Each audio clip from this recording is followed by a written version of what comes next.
Buenos días amigos, bienvenidos a un capítulo más aquí en la Biblioteca de la Historia, conjuntamente con Ana. Ana, buenas, ¿cómo estamos? Hola David.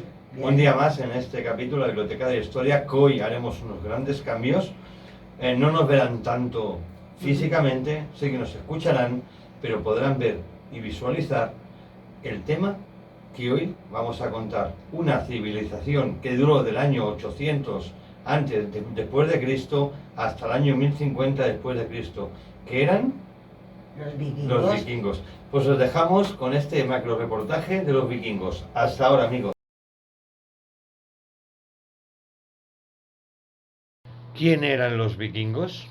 Los vikingos eran comerciantes, agricultores y guerreros marinos, originarios de los países nórdicos, que vinieron durante la Edad Vikinga, que duró aproximadamente desde el año 800 al 1050 después de Cristo.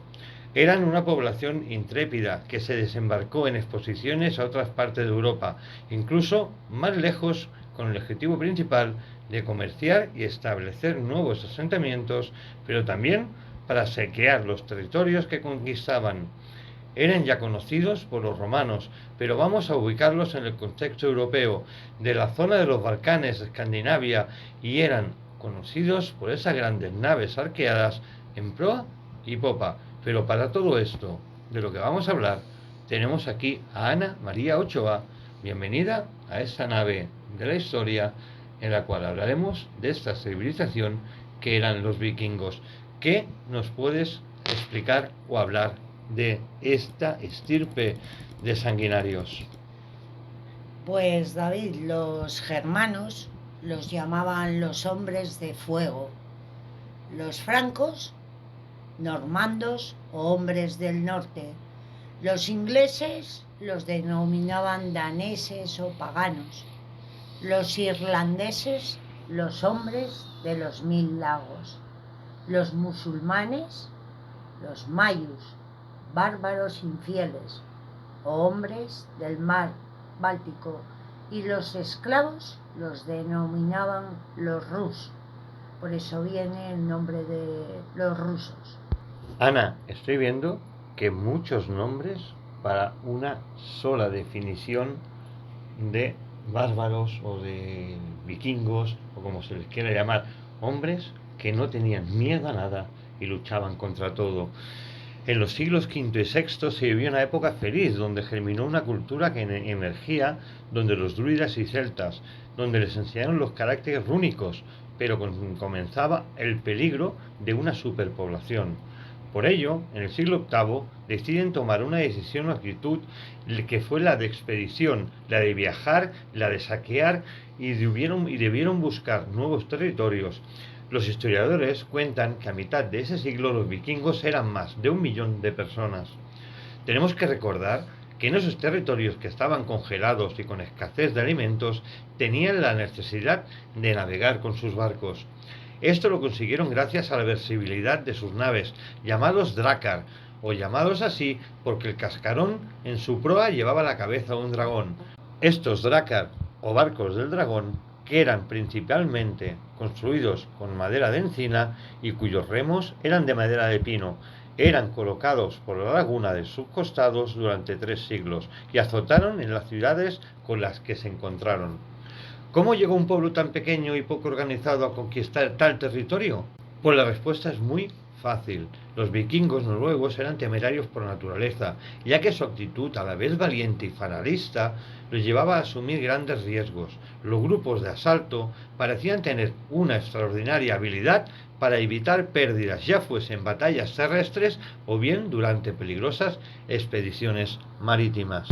Pero hablemos ahora, Ana, de los vikingos, lo que hacían, por qué se les conocía. Pues David, los vikingos eran conocidos con todo ese merecimiento por sus permanentes saqueos. Al mismo tiempo, sin embargo, muchos de ellos vivían de forma pacífica como comerciantes o granjeros, y muchas de sus expediciones se hacían con objetivo de trueque. Los que, en vez de participar en los saqueos marítimos, decidían quedarse en su casa y mantenían a sus familias con simples actividades agrícolas. El día a día de estos vikingos era seguramente bastante duro, pero ellos se lo tomaban con alegría. Y sabes, David, la bebida vikinga más famosa la llamaban la hidromiel, que era miel, mjød en noruego, y es un brebaje alcohólico parecido a la cerveza y endulzado con miel. Pues sí, Ana, verdaderamente la hidromiel no solamente la consumieron la cultura vikinga, sino otras culturas también la usaban, y la cerveza es milenaria. O sea, es una bebida milenaria, la cual muchas veces se asociaba con los dioses. Y los vikingos tenían esa facultad o esa creencia de que esa bebida les acercaba más a los dioses y los guardaba en la batalla, ¿no? Eran mercenarios, trabajaban por cualquier rey que los contrataba. Era cualquier rey que dijera, oye, aquí tenéis que luchar por este territorio, cobraban y lo hacían. Recordemos que aunque hemos dicho que nació después, la era vikinga comenzó realmente en el 793 con el ataque al monasterio inglés de Lindisfarne, que es el primer ataque vikingo que se reconoce y se capitula en libros. El acontecimiento que marca el final de sus días de gloria es la muerte del rey Harald Hardrada y que ocurrió en la batalla de Stamford Bridge en 1066. Pero fijaron su mirada hacia Occidente y se encontraron con los esclavos que comerciaron con ellos. Y estos esclavos sufrirían sus asaltos por aquellos remeros vikingos conocidos como Rus. Fueron los mismos que hicieron miles de incursiones por todo el mundo esclavo.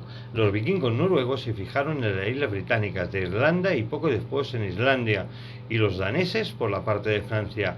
Así es como construyeron un gran ducado, el ducado de Normandía y el territorio de los hombres del norte. Pero también son portadores de miles de mitos y de leyendas. Ana, ¿qué mitos o leyendas podemos destacar de estos vikingos? Pues David, son muchos, como bien dices, de los mitos y leyendas que se recogieron en las sagas nórdicas escritas en los siglos XII y XIV. Las crónicas anglosajonas que nos dieron un sinfín de notas de esos ataques de esos paganos daneses. Y el más conocido de ellos fue el libro sagrado de los irlandeses, el Eder Era, que hablaba sobre el panteón mitológico vikingo, de sus leyendas y refranes. Estos hombres eran fuertes, muy fuertes, pero eran muy fanáticos por su religión, que era una religión pesimista. Siempre recordaban que el fin estaba cerca y que nadie era vencedor. Un vikingo debía resistir hasta el día del juicio final, y en las sociedades guerreras vikingas el morir en batalla era un destino admirable, y esto se produjo en la adoración de un panteón en que los dioses mismos no eran eternos, sino que algún día serían derrotados en el Ragnarok. ¿Y qué dice ese Ragnarok? Es que los dioses ya saben a través de profecías lo que va a suceder, y que avisará de la llegada del acontecimiento, de quién será asesinado por quién, y así sucesivamente. Incluso saben que ellos no podrán evitarlo. Así es, Ana. Los mitos y leyendas de los vikingos, grandes también en luchas, en dioses, en creencias, también en intentar evitar la pérdida de sus equipos y de sus espadas y de sus barcos. Pero ahora hablemos de eso, hablemos de esos barcos vikingos, la cual su velocidad máxima, en un buen día, los remeros podían alcanzar entre los 15 y los 17 nudos, o sea, entre los 27 y 32, 33 kilómetros por hora, que no es poco por aquella época. La rapidez de estos barcos vikingos era fundamental para entender cómo estos guerreros fueron capaces de crecer de forma tan repentina y sorprendente. Sus innovaciones marítimas supusieron un vínculo entre el norte y el sur de Europa. También algo que tuvo un profundo impacto en el continente. El secreto de estas rápidas naves era un cuerpo largo y estrecho que se mantenía estable gracias a la quilla, diseñadas para navegar de forma rápida y fácil en aguas poco profundas. Su ligereza permitía transportarlas en un lugar a otro sin ningún tipo de controversia. El casco de los drakers o barcos largos terminaba en dos extremos prácticamente iguales, permitiendo así avanzar en sentido contrario, sin necesidad de dar la vuelta. Esta era una ventaja considerable en unos mares que escondían una gran cantidad de hielo y también de icebergs, unos barcos en los cuales, al tener la proa y la popa igual, podía manejarse de un lado al otro con la máxima rapidez posible. Podían remontar ríos, desembarcaban en playa, se movían a su antojo, eran pequeños y la vida en ellos no era muy cómoda, no tenían camarotes ni bodegas, así el vikingo vivía y dormía al aire libre, justo arriba. En cada barco iban unos 40 hombres y se agrupaban como las manadas de lobos. Siempre en sus conquistas iban 3 o 4 barcos con el signo del cuervo en sus mástiles. Eran terribles, pero es falso lo que se habla de su indumentaria, de que llevaban cuernos en sus cascos. Eso no era real, solamente se ha encontrado un casco que posiblemente se usó en algún ritual. Hablamos de eso, de los cuernos de los vikingos. Los cuernos de los vikingos fue una cosa falsa. Eso se vino, lo hablemos en otro programa de Curiositas TV, que hablábamos que los cuernos de los vikingos se pusieron en una obra de Wagner, en un teatro, para que los cascos de los dos enfrentamientos de los dos entre los vikingos y la otra tropa que se estaban enfrentando en el teatro al hacer la obra se distinguieran, pero los cuernos de los vikingos es falso. Llevaban un yelmo, eso sí, un yelmo de hierro que les tapaba completamente la nariz hasta la boca, y se componía de 3 placas principales que dan una forma simétrica, unidas por unas placas de metal remachado y al frente, que parece un protector también metálico en la cara, en forma de anteojos que dan nombre al tipo del casco. Pero Ana, hablando de barcos, hablando de cascos, hablando de esa velocidad y esa fuerza de los vikingos, ¿qué armas usaban los vikingos, Ana? Pues David, los vikingos comenzaron a usar el hacha que estaba ya no se hacía servir, pero esa hacha que ellos usaban se llamaba el segox, pero su filo era convexo. Eso les permitía realizar cortes profundos y además el arma era ligera.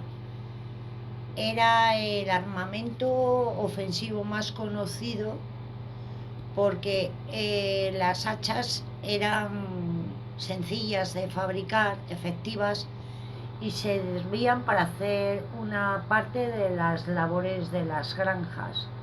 Eran, en definitiva, una arma y una herramienta. Los escandinavos tenían varios tipos de hacha, cada una con diferentes objetivos. Había hachas pequeñas que las usaban a una mano para golpear por debajo del escudo enemigo. Había otras hachas que eran arrojadizas, que las lanzaban desde la lejanía a sus contrarios, que no eran demasiado grandes y las llevaban atadas a su cinto. Había hachas danesas que eran gigantescas y que las usaban con las 2 manos, de entre 1,5 metros de altas. Había hachas barbudas que eran armas con una hoja en forma de gancho, que no servían para golpear sino para arrancar el escudo del enemigo, abrir la formación y desarmarle. Y había hachas con cuernos que contaban con un par de puntas en la hoja que les permitía que fuese utilizada como saeta o como jabalina para su avance. ¿Quién recuerda esas espadas también que usaban de doble filo, que las consagraban al dios de la guerra, Tyr, que en las cuales grababan su runa para que este dios, que era manco, les ayudara en la batalla. Era una divinidad muy amada a David por ser justo y guerrero. Su nombre era usado en los juramentos de los vikingos. También usaban arcos, que cuentan las leyendas que su cuerda estaba hecho de pelo de mujer, y lanzaban también saetas o jabalinas. También se les recuerda esas murallas que formaban con sus escudos cuando avanzaban en tierra, y delante estaban los mejores guerreros que juntaban sus escudos, y los demás por detrás lanzaban piedras y jabalinas. Pues vaya tela con los vikingos, armas de todo tipo, armas para no solamente arrancar esos escudos, romper esas lanzas del enemigo, abrirse paso, pero lo más importante también fue la conquista de esos vikingos a través de esas armas que bien nos ha explicado Ana. Y después de conquistar Francia, las islas británicas, Irlanda, fueron capaces de conquistar la Isla Verde, la Isla Esmeralda, que los romanos no fueron capaces de conquistar. Allí fundaron Dublín. Algunos irlandeses escaparon dirección Irlanda, donde fueron perseguidos por los vikingos, y allí fue donde formaron la mayor asentamiento vikingo, que dicen los historiadores que estaba formado por unas 20.000 personas. En el año 982 después de Cristo, un rey local, en el desacuerdo con las normas tan imperatitivas en Islandia, llamado Eric el Rojo, con unos cuantos barcos se dirigió a la zona conocida como Groenlandia, aunque en tiempo vikingo la llamaron la Tierra Verde. 10 años más tarde, su hijo Hit se dirigió a la tierra del Labrador y la Terranova, que se enfrentó a los amerindios, los que fueron llamados por los vikingos hombres feos. En el año 992 dice que fue el verdadero descubrimiento de América. La prueba, que se han encontrado barcos vikingos en el sur de América. Pero todos sabemos que la historia a veces no se escribe correctamente, no se dice la verdad, y creo que aquí es un pensar personal. Nos engañaron con el descubrimiento 500 años más tarde de Cristóbal Colón, donde quitó toda la credibilidad de lo que habían hecho los vikingos. Unos vikingos que también surcaron el Mediterráneo, donde intentaron varias incursiones en Galicia. Se dice que fueron 4, desde el 846 al 1038 después de Cristo. Estas costas gallegas sufrieron el empuje y el brillo de los vikingos. La Ría de Arosa fue una de las espectadoras de estas incursiones. El rey Ramiro I lo defendió a muerte. Pero también un río importante de España sufrió el invite de los vikingos, que fue el río Guadalquivir, que fue también navegado por los vikingos, donde se dirigieron a Sevilla, donde la tomaron por unas horas, pero los musulmanes la defendieron hasta que estos salieron de nuevo al Mediterráneo, y de Ibiza a Sicilia conquistaron Constantinopla. Eran insaciables en su hambre de conquista. Pero poco sabemos de estos vikingos y su vida religiosa, y para eso Ana nos lo contará. Ana, ¿qué vida religiosa tenían los vikingos? Pues bueno, David, puede parecer extraño que estos bárbaros tendrían una religión, pero tenían un panteón de dioses que adoraban. En el escalafón más alto estaba Odín, el padre de todos los demás dioses, y Odín era el padre de un solo ojo, que así se le conocía. Cuenta su leyenda que lo perdió, lo cedió para poder beber en la fuente de la sabiduría. Él lo dominaba todo, lo escuchaba todo con sus cuervos. Se dice que cada mañana los lanzaba al aire y volvían con noticias de los humanos. Él no comía todos esos presentes que le llevaban como ofrenda, y se los ponía a sus 2 lobos, que siempre estaban postrados a sus pies. Thor, su hijo, el dios del trueno, le estaba prohibido vivir en Asgard, porque los truenos se apoderaban de Asgard, y este era muy querido por los vikingos. Contaba con un martillo con los que se enfrentaba a sus grandes enemigos, que eran los gigantes de la tierra. Este martillo lo lanzaba como si fuera un boomerang y llevaba un guante que le amortiguaba el golpe cuando lo recogía. También llevaba su cinturón de poder que aumentaba su fuerza. También estaba su hermano Frey, que era el dios del país de los sueños. Siempre iba en su jabalí dorado y también era muy querido por los vikingos. Gobernaba el país imaginario y era el dios de los duendes, de las hadas, de los elfos y del clima benigno. Como antes habían dicho, Tyr era el dios de la guerra, el de la orden marcial, aquel que encomendaba su alma.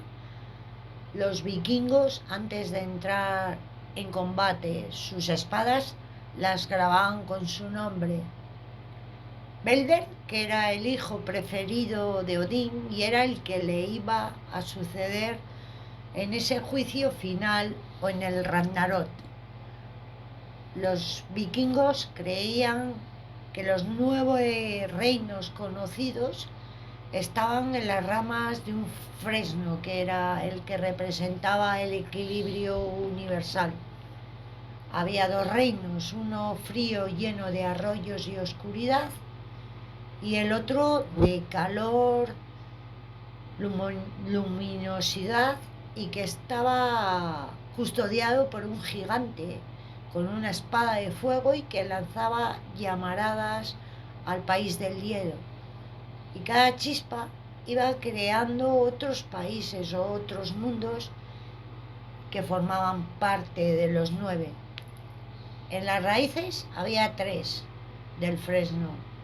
En la central había una serpiente que roía con sus crías esas raíces y que sabía que algún día caería y crearía el juicio final, es decir, el Ragnarok. En la otra de las raíces estaba Asgard, el país de los dioses, donde Odín tenía varios palacios. Uno de ellos era Baskil, donde estaba el trono imperial de Odín. El otro era el Valhalla, donde iban los mejores guerreros. En él había un inmenso bosque donde sus árboles tenían hojas de oro. Y el último reino de las raíces era Asheim, donde se reunían los dioses esperando ese juicio final. El día en que todos los dioses se enfrentarían a las fuerzas del mal y a todos los gigantes que encabezaba Loki. Había un gigante que guardaba el puente del arco iris, que se llamaba Gil, y sería el encargado de avisar y proteger hasta ese día que tenía que ocurrir, que dioses, gigantes, bestias y humanos todos morirían. Todos esperaban que el elegido por Odín, que era el dios de la belleza, de la gran verdad, resucitaría después de la gran batalla para entregar a la humanidad momentos de verdad, de alegría y que todos serían felices. Como has dicho bien, Ana, unas personas muy religiosas, unas personas que creían en sus propios dioses, que parecía que tenían que luchar hasta el juicio final y esa serpiente que iba comiendo las raíces. Pero lo más curioso, que hay frases que nos vienen de los vikingos hoy en día, que son frases que a veces nos resultan un poco familiares, pero no sabemos de dónde vienen. Ya hicimos un programa en los primeros capítulos de Curiositas TV hace 3-4 años que hablábamos de, por ejemplo, de la frase te voy a poner los cuernos. La frase te voy a poner los cuernos es una frase que viene precisamente, que queríamos destacar ahora, ¿no? Que estamos acabando este programa prácticamente de estos vikingos, en los cuales eran navegantes, eran luchadores, eran religiosos, pero esta frase era porque el jefe de la tribu, el rey vikingo, tenía derecho a pernada de todas las mujeres de la tribu, absolutamente de todas. Y entonces sus secuaces o sus manos derechas o los que los llevaban siempre al lado de él, cuando él quería acostarse con una mujer de la tribu, ya estuviera soltera, casada, viuda, como estuviera, cogían unos cuernos de alce y los colgaban en la puerta de esa casa, echaban a los habitantes menos a la mujer para que entrara el jefe vikingo y estuviera con esa mujer el tiempo que quisiera. Y entonces, una vez quitados los cuernos de alce, podían entrar los familiares, tanto el marido como el hijo, los sobrinos o quien fuera, ¿no? Y queríamos destacar esta anécdota porque ahora ya vamos a una cosa seria de los vikingos, vamos a hablar ahora de la fatalidad, vamos a hablar de su existencia, vamos a llegar al final de esta época vikinga, diciendo que los vikingos creían también en su fatalidad, creían en su existencia y era luchar hasta el final sabiendo que el final era la muerte. Pero cuando un vikingo moría, blandiendo su espada estaba tranquilo, sabía que Froilá, la diosa, la gran guerrera, la que su ejército estaba lleno de valquirias, bajaría del campo de batalla en su gran caballo blanco y las valquirias tomarían las mejores armas de los mejores guerreros y allí elevarían hasta el Bagdala, donde serían recibidos con grandes festines, grandes manjares, también con regados con hidromiel para esperar su batalla final. Eran los mejores y eran los elegidos para defender a sus dioses, para morir una vez más al lado de ellos. El final de la Edad Vikinga es tradicionalmente señalado en Inglaterra por el intento de invasión frustrado en Hardware, quien fue derrotado por el rey sajón Heroldo II de Inglaterra en 1066 en la batalla del puente de Stamford, y así es como los vikingos poco a poco fueron desapareciendo en la historia. Nos quedan sus runas, sus sagas nórdicas y sus creencias en hombres lobo o berbers, también llamados hombres oso, animales o bestias que eran idolatrados por los vikingos. Era un linaje que ha sido olvidado por la historia. Era una casta que venían de la mano de Odín. Creían que eran protegidos por su fuerza y que lo que ganaban todo venía dada por él. Las cualidades de los vikingos no se aprendía, se heredaban. Esas cualidades eran aprendidas o heredadas de padres a hijos. Había un Berserk que tuvo 12 hijos y eran fuertes por su locura en el campo de batalla. Hasta los mismos vikingos le tenían mucho miedo. También eran recelosos en situarse cerca de ellos. Antes de una batalla comenzaban a convulsionarse y se mostraban nerviosos. Los ojos se les salían de las órbitas y si no encontraban pronto al enemigo, usaban sus hachas de guerra contra sus hermanos de sangre. Esta casta vikinga mordía hasta su propio escudo cuando veían al enemigo. Se lanzaban como poseídos hacia él y no esperaban la orden de su rey. Se lanzaban hacia el enemigo para causar el mayor daño a su oponente y no tenían ningún miedo a la muerte. Por eso, cada rey vikingo tenía una guardia especial, formada por 12 berserks, y cuentan las sagas nórdicas que cuando entraban en batalla sobre los barcos eran como si ignoraban que estaban en la mar.